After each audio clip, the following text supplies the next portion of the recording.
২৬শে বিধানসভা নির্বাচনের আগে মুর্শিদাবাদের এআইএমআইএম অর্থাৎ মিম পার্টির বড় পদক্ষেপ। গোকর্ণে শক্তি প্রদর্শন সভা। মিমের সভা করতে পুলিশি হয়রানির অভিযোগ। মুর্শিদাবাদ জেলার রাজনীতিতে নতুন সমীকরণের ইঙ্গিত। অল ইন্ডিয়া মজলিস ইত্তেহাদুল মুসলিমিন এবার যেন ২৬ সালের বিধানসভা নির্বাচনে নিজেদের জায়গা করে নিতে মরিয়া। শনিবার বিকেলে কান্দি ব্লকের গোকর্ণ বাইনপাড়া এলাকায় এআইএমআইএম এর উদ্যোগে আয়োজিত সভা উপচে পড়া ভিড় দেখা গেল। সভায় মূল বক্তা হিসেবে উপস্থিত ছিলেন এআইএমআইএম রাজ্য সভাপতি ইমরান সোলাঙ্কি, মুর্শিদাবাদ জেলার সভাপতি আসাদুল শেখ, কেন্দ্রীয় যুব পরিদর্শক আরশাদ আশরাফি, কান্দি ব্লক সভাপতি হাজি দুলাল শেখ, কান্দি পৌরসভার চেয়ারম্যান মেস বাউল খান, ব্লক সেক্রেটারি আলতাফুর রহমান সহ স্থানীয় নেতৃত্ববৃন্দ। মূল ইস্যুতে সরব আইবিন সভায় রাজ্য সভাপতি ইমরান সোলাঙ্কি বলেন, আমাদের লক্ষ্য সমাজের পিছিয়ে পড়া হিন্দু, মুসলিম, দলিত ও আদিবাসী মানুষের ন্যায্য অধিকার আদায়। ওয়াকফ বোর্ড বিলের প্রতিবাদ জানান এবং দুর্নীতিমুক্ত সমাজ গঠনের ডাক দেন। এছাড়াও অভিযোগ করেন, মুর্শিদাবাদের উন্নয়নের নামে শুধুই রাজনীতি হয়েছে, কিন্তু প্রকৃত উন্নয়ন হয়নি।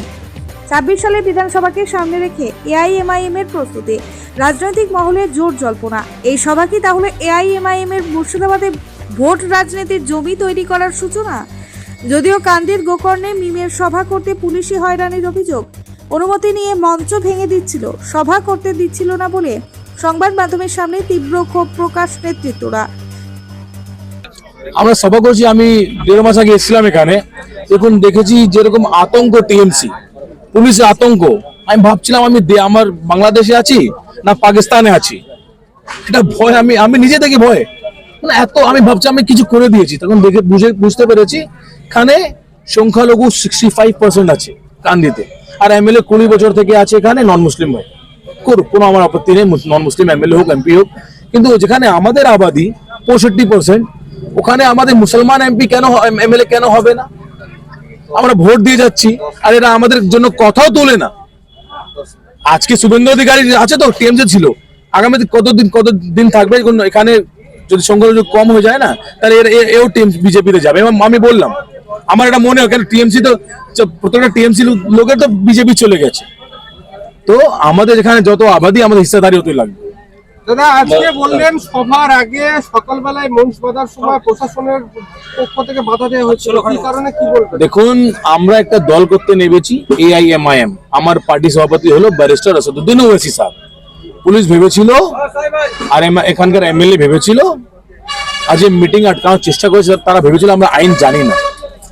আমরা আলহামদুলিল্লাহ আইন ওদের থেকে বেশি জানি। ওরা আইন পড়ে, শিক্ষা নিয়ে চাকরি করছে। আমরা আইন নিজেকে বাঁচাবার জন্য, দেশের সংবিধান রক্ষা করার জন্য আমরা আইন পড়েছি। তো এই জন্য ওরা যত আটকাওয়ার চেষ্টা করবে। আজকে আপনি দেখেছেন, আজকে প্রথম আমরা বড় মিটিং প্রকাশনা সভা করেছি। আগামী দিনে আমি পুরো অঞ্চল ঘুরবো, আর এখান থেকে আমরা ক্যান্ডিডেট দিচ্ছি কান্দিতে, আর আমরা জমিয়ে লড়বো, খুব জমিয়ে। মুর্শিদাবাদের এক সভায় দিল্লিতে গিয়ে চাও ভোট, আমার মমতাকে বলে দিলাম, কেন আমাদের ভোট নিয়ে কথা বলবে না? বিজেপি বিরুদ্ধে আপনি ভোট নিবেন পশ্চিমবাংলায় এসে ভয় দেখিয়ে সংখ্যালঘুকে, আর বিজেপির বিরুদ্ধে আমরা যদি বিরুদ্ধে কোনো বিল যদি চলে আসে পার্লামেন্টে মুসলমান সংখ্যালঘুর বিরুদ্ধে, আমরা আন্দোলন করবো দিল্লিতে গিয়ে। তো আমি বলে দিলাম আমাদের সংখ্যালঘু যে ভোটের চোট হয়েছে, আমরা আর ভোট দিব না, আর দিদিকে দিল্লি গিয়ে ভোট চাইতে হবে। সভা আলহামদুলিল্লাহ আমাদের মিম পার্টির যে সভা হওয়া কাম্য ছিল, সেইখান থেকে আমাদের একটু ঘাটতি দেখা দিয়েছে। এখানে বিরোধীরা এবং প্রশাসক মিলে আমাদের এটাকে বানচাল করার জন্য অবৈধভাবে আমাদের কাছে এসে বাধা সৃষ্টি করে, ফোনে হুমকি দেয়। তারপরেও আমরা যেই প্যান্ডেলকে ফিরিয়ে দেয়, আমরা প্যান্ডেল পরবর্তীতে নিয়ে এসে আমাদের রাজ্যের সভাপতি এবং আমাদের জেলা সভাপতি তিনারা থেকে আইসির সঙ্গে কথা বলার পরে আমরা একটু দেরি করে করতে পেরেছি। কাজে আমাদের যে লোক, আমাদের লোকাল লোক হতো, তারা অনেকেই ফোন করছে যে আজকে হবে না। তারপরেও আলহামদুলিল্লাহ আপনারা দেখেছেন আমাদেরকে হয়রানি, মানে যেটা কাম্য নয়, আমরা যেটা আশা করি না জনগণ, যে আমরা রাইট আমাদের যেটা আছে সেটাকে আমাদের খর্ব করেছেন। কেন করেছেন সেটা আপনাদেরকে জানাচ্ছি, আপনারাও তদন্ত করে দেখবেন। এনারা ইচ্ছা করে এবং কোনো প্রয়োজনে পড়ে কারো এতে পড়ে আমাদেরকে হ্যাকেল করেছে। তারপরে আমরা আলহামদুলিল্লাহ ভালো সভা করতে পেরেছি। হ্যাঁ, চেয়েছিলেন কেন? উনি ভেঙে দিয়েছিলেন, আমাদের পারমিশন নাই, মঞ্চ ভেঙে দিয়েছিলেন এবং গাড়িতে তুলিয়ে তাদেরকে অ্যারেস্ট করবো, অমুক করবো বলেছেন। হ্যাঁ, এটা 10:30 11টার সময় আজকে। তারপরে আমাদের এসডিওর কাছে গিয়েছিলাম, তিনি পারমিশন দিয়েছে। এসডিওপি আমাদেরকে নিজে মৌখিক বলেছেন যে কোনো অসুবিধা হলে আপনাকে ফোন নাম্বার দিয়েছেন, আমরা ফোন করে জানাবো অসুবিধা হলে। উনি কিছু জানায়নি, তার কারণ আমাদের মেল করা ছিল আইজি, ডিআইজি এবং এসপিকে, এবং উনাকেও করেছিল। উনি সবকিছু জানার পরেও এটা কোনো রাজনৈতিক দলের প্ররোচনায় পড়ে আমাদেরকে যাতে এই মানে মিমকে ভয় পেয়েছে, এক কথায় বলতে গেলে মিমকে ওনারা ভয় পেয়েছেন। আলহামদুলিল্লাহ, মানুষের মধ্যে ব্যারিস্টার আসাউদ্দিন সাহেবের স্বচ্ছতা, হায়দ্রাবাদের চিকিৎসা ব্যবস্থা, রোড ব্যবস্থা, পরিবহন ব্যবস্থা সমস্ত কিছু ঠিক আছে। সেখানকার শিক্ষা উন্নত আছে, সেখানকার কর্মজীবনও উন্নত আছে।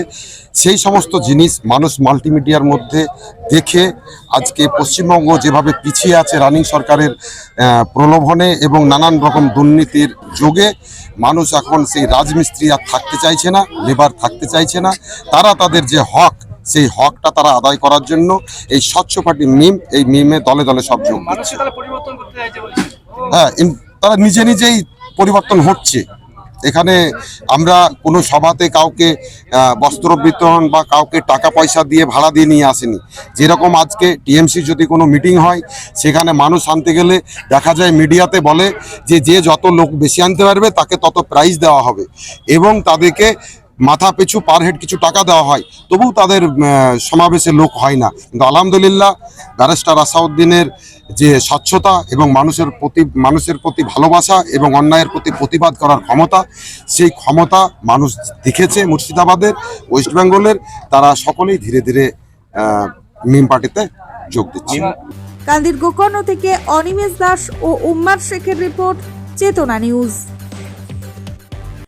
হলমার্ক সোনার গহনার বিপুল সম্ভার নিয়ে এলো জীবন্তীর সাকিব জুয়েলার্স। এখানে পাবেন দুর্দান্ত অফার। সোনার গহনার বিশ্বস্ত প্রতিষ্ঠান Jibanti Sakib jewellers and makers. একাধিক আকর্ষণীয় সোনার গহনার নকশা নিয়ে হাজির সাকিব জুয়েলার্স। নেকলেস থেকে কানের দুল, আংটি থেকে বিয়ের শাখা, পলা, নোয়া বাঁধানো সব ধরনের গহনাই পাবেন জীবন্তীর একমাত্র বিশ্বস্ত প্রতিষ্ঠান সাকিব জুয়েলার্সে। এখানে গ্রাহকের মনের মতো করে গয়না তৈরি করে দেওয়ার ব্যবস্থা রয়েছে। শুধু সোনার গহনাই নয়, কম দামে রূপোর, চাঁদির গহনার অভাবনীয় কালেকশনও রয়েছে জীবন্তী সাকিব জুয়েলার্স অ্যান্ড মেকার্সে। আমাদের ঠিকানা জীবন্তী বাস স্ট্যান্ড, শাহিদ হাজি মার্কেট, কান্দি, মুর্শিদাবাদ। যোগাযোগ নম্বর 9932846770 অথবা 7478666786।